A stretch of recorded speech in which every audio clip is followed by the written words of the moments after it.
Ay mga kapangarap, nandito na naman po tayo sa ating inaabangang teleseryeng Abot Kamay na Pangarap. Dahil pinagtapatan ni Aling Susan ng kanyang karamdaman kung kaya talagang in-encourage siya nila Annalyn at Lynette na magpagamot na at huwag daw siyang mag-alala dahil nandun naman ang pamilya niya ang handang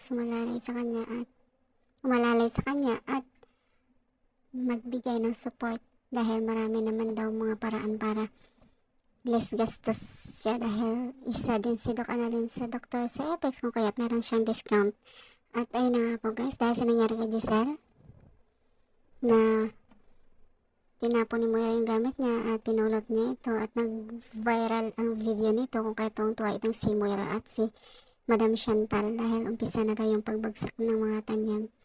At ayun na nga, nung nabalitaan naman ni Moira na mayroon daw cancer itong si Aling Susan, sobrang natuwa din ito dahil binalita ito ng kanyang marites na assistant ng kanyang mami Chantal. At ayun na nga, pinuntahan niya itong si Aling Susan at ininsulto niya ito at kinongrats dahil malapit na daw siyang gumraduate kung kaya't nagalit pati itong si Doc Annalyn at si Lynette sa kay Morgana.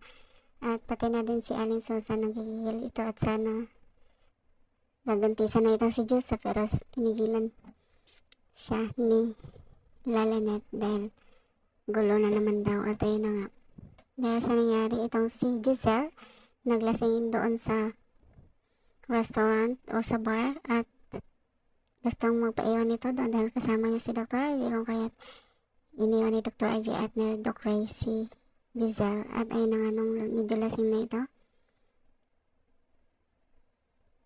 may nagpasa sa kanya ng isang link ng video at nakita niya yung nangyari sa kanya doon na talagang napahiya siya ng bongga doon kung kaya nagigigil ito. At isa din sa nagulat sa nakitang video itong anak ni Giselle na si Justin kung kaya't nasabi niya itong mami kung kaya parang nakaramdam ito ng awa sa kanyang mami. At sana itong Justin ang isang magbibigay ng testimony na talagang si Morgana ay si Moira kasi siya na ang nakakalam ng katotohanan. At ayun na guys, dahil sa galit ni Giselle, parang inawat siya ng waiter kung kaya't napasigaw ito sa galit at sinabi nitong huwag daw siyang pakialaman. Pero nung napansin niyang nagbibideo yung katabing table nito at bigla niya itong nilapitan at inagaw yung phone sa sobrang galit.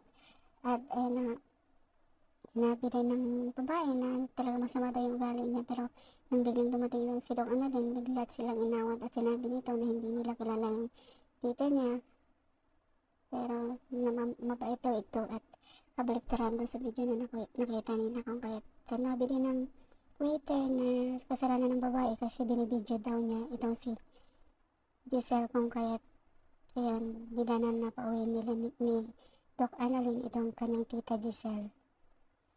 At abangan nyo ang masusunod na banata guys. Please don't forget to like, subscribe, and press the bell button for you to notify on my next video. Thank you so much and bye!